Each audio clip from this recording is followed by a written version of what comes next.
Welcome to another episode of 50 Shades in Grey. Thank you for joining us. So this is the second part of a series that we've done about Ibiza and just being on holiday generally, really. And what I'm going to do this week is talk about some of the characters that I met when I was away and give you a brief outline of their stories, because I think that sometimes when we meet people, they are a representation of a larger demographic of people. So they may have stories that resonate with you and they may help you in seeing where you're going forward, or, just appreciation of what they've been through as well. So the first guy that we met was a young lad who was a recovering alcoholic. And as I found out from dating someone that was also a recovering alcoholic, that a lot of times, which I didn't know, that when you're addicted to alcohol, that goes hand in hand with drug abuse as well.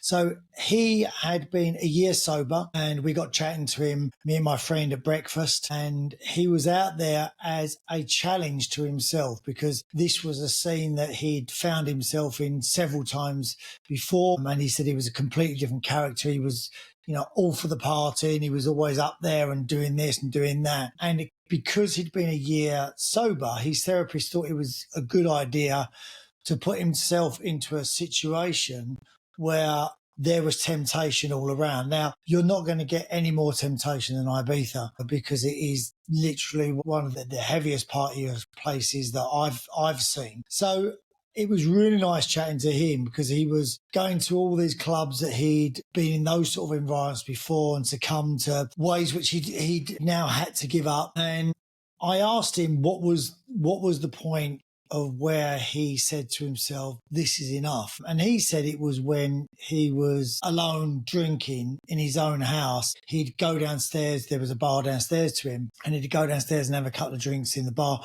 and then carry on and do 3 or 4 bottles of wine a night on his own in his own house. So he said, at that point, I realised that I needed help. And the interesting thing about this character is, I said to him, what are you doing with your life now? And he said, well, I've fallen into a really niche market. And I said, okay, so what is it you do? He said, I'm an adult voice actor. Now, I've never heard of this. So as it turns out, for those that want to know, what he does is, and he said it was very niche and it's something that he's fallen into. There was something that he did on TikTok, and it was erotic stories for women that he used. And this is a big thing, apparently. So he's now traveling. It's a big American market. He's traveling over there. So he gets people, it's all women, send him what they want to hear him say. And he does that. And he's working on sort of shorter stories, I guess like fantasy novels, verbalized versions of them that women find erotic. So, it takes all sorts and all little jobs. And if you can find a niche market, then you're going to be winning. So the next one is, and I think we spoke about this on the last episode, about finding yourself when your kids are then doing their own thing. What do you do with yourself? So the next one, we spoke to a girl that works in a friend bar, Lady Victoria, a very well-to-do young lady, just turned 40, I believe. So what she'd done is, her daughter had decided that she was going away. She was going off traveling. I think her daughter was 21. She's going off traveling, and she just thought, I want to do something different. So she's taken herself out to Ibiza, and now she's working in the bar full time, and she's doing hostessing. So she'll get people in, meet and greet people, make sure they've got drinks.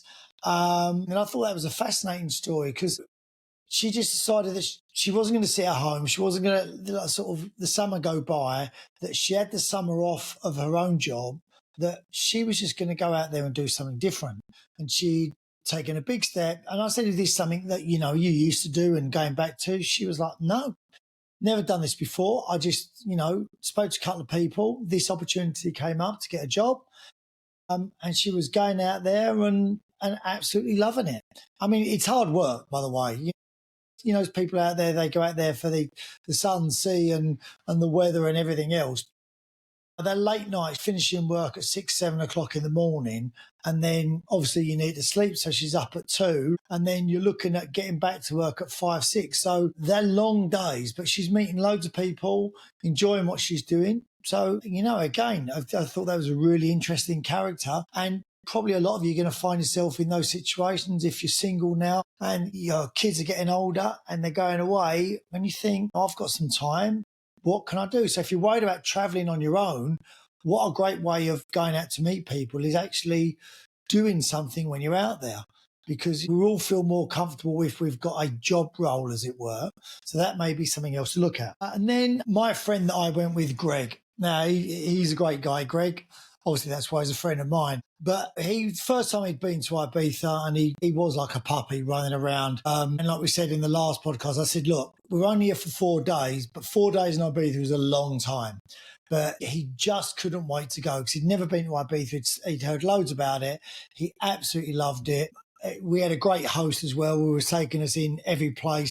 But getting to know him more on holiday, he's one of those guys that he's very, very generous. So, you have to calm him down a lot of the time because he wants to buy everyone in the place drinks and champagne. And he's one of those guys. And it's not because he wants to be flash he just wants to make people happy. And I was talking to him about it and I was like, Greg, you don't have to get everyone a drink that it's their birthday or they're on holiday. He's got a very good job. He does really well. But he said, Els, I need something. He said, I need something that he said, a reason that to get up at 5 o'clock every morning and be in work by 6 o'clock and not get home to my family till sort of 6:30 sometimes. He said sometimes it's a bonus for him if he can actually get home and have dinner with his family. So he said, I need these things. I need like ski trips and going to Florida with his kids and his wife. And he needs all of these things to do. It made me realise that there are a lot of people out there that if they're going to put themselves through these jobs that are just high stress jobs, I guess, where you're getting up at the crack of dawn, that they do need something consistently to a reason for, why am I doing this? So I guess what I took from that is if you're one of those people that always set yourself these things that I'm doing this to get here in 2 months, or I'm doing this so I can buy this in 2 months, because if you're sacrificing one part of your life, another part of your life must benefit from it. So for him, it was going away and doing holidays. And also I found out about him that him and his wife have been traveling and that's when he proposed as well, which I thought was a lovely story because he realised that she was the one for him when they was away traveling. They went out to Australia and they did their PADI exams together, which is the underwater diving. So I love romantic stories. The next one was someone a little bit more local. They lived just down the road from me, actually, and she'd listened to the podcast. So she was talking to me about relationships. So I thought I'd share this little story with you. So basically, she's been seeing a guy and he's never told her that he loves her and she wants to move forward and he's not moving anywhere, which she wasn't too happy about. And I kind of said to her, well, has he promised you anything? She was like, no, but I said, look, I said, neither of you are wrong, in my opinion. Like I said, it's always my opinion. I'm not giving anyone advice. I'm not qualified for this, just experience of a lot of short relationships. You get to those stages where this guy, that may be all he wants. It may be everything that he wants, but maybe he's happy with that. Maybe he's had big commitments before and now he's happy having a girlfriend, having his own house. So if it does go wrong, it's not messy. He's got a house, she's got a house, but she wants to actually live with someone. So the question I asked her, which I think she struggled with a little bit, was that do you want him or do you just want someone? Because there's a big difference. I know that I've met people before that I think they just wanted someone and I was there at the time, as opposed to I was the person for them that they'd been searching for. And that's fine if it works for you. And that's fine if you meet someone else and you both arrive at the same time and you just both want someone in your life and then you're the answer to each other. But sometimes if you meet people that are happy where they are and they're happy to have you in their life, it doesn't mean that they're doing anything wrong or you're doing anything wrong. And I did say to her, I think you've got all the answers that you want already, because he's never said to her that he loves her. Now, for some people, they want to hear that they're loved. I've got a theory now that I think you're constantly falling in love, and I think there's different levels of love. I don't know if you ever reach that point of just love and that's it, because you must love someone more if you've been with them 10 years as opposed to when you'd been with them for 2 years. So love obviously constantly grows. So if it's something that constantly grows with time, does that mean that it's not something that you ever fulfill? It's just something that you're constantly falling. So I think sometimes in relationships, all the answers are there. And her friend was there as well. And she said, I've been telling her exactly the same thing. So I think sometimes you know the answers yourself. And when you know them yourself and you're not telling them yourself, it may be because you don't want it to end. Then you've got a decision to make. You either basically put up or shut up. Or as my friend always says, go to the toilet or get off. Do one or the other. You can't do both. So that was a really interesting character that I met as well. And hopefully next week, the next person I met, she was a single lady, a mid-50s, I believe, used to work in Ibiza, had a really long chat with her. So she's now living out in Dubai, loving life in Dubai. And I was talking to her about dating in Dubai because she's doing the dating apps out there. So it'd be interesting from a different culture to see what that would be like. One really interesting thing that she did say to me when we was talking, how are you doing it? And she said she's using the app. She said the problem that she has, she said, first of all, she's mid-30s. So you look at the pool of dating. She said, so it's like that. It's not huge because people are with people, etc. And then she said, I haven't got kids and I don't really want to meet someone with kids. So then the pool gets slightly smaller. And then she said that there's certain things that she does and doesn't like about guys in Dubai. And there's certain people that she would date and there's certain people that she wouldn't date. So she said, then it goes even smaller. And she kept on saying these things that were all things that we all do. You know, we've all got types. We're all looking for certain things. So by the time that she finished, she said, I've got a tiny pool of people and then I've got to meet them at the right time. And as I've constantly said, a lot of it is all about timing, isn't it? A lot of it is about meeting a person who's in the right frame of mind as you are to actually continue the relationship and get through that initial first few dates, the first 3 months, then the 6 months, then the 9 months, and to see where it goes. So she was really interesting because I think a lot of us find that the pool of people that we're looking at, we're choosing from, we're so concerned about how big it is. I think it's always bigger than we think. And I think you'll always find people eventually. I really do. The next guy that I met out there who came out on the boat with us for the day, it was a man called Peter. Now, Peter's in his late 70s. Really interesting guy to speak to. So he went out to Ibiza when he was really young. So he's 78 now. So he went out in his early 20s, he said.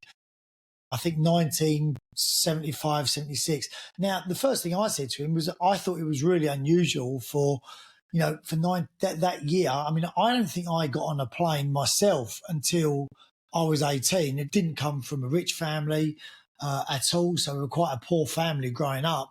So we never travelled abroad. And I felt like that was the case for a lot of people. Maybe it wasn't. Maybe it was just in the area that I was in. It wasn't a massive affluent area, but I didn't think people really started getting on planes and it becoming more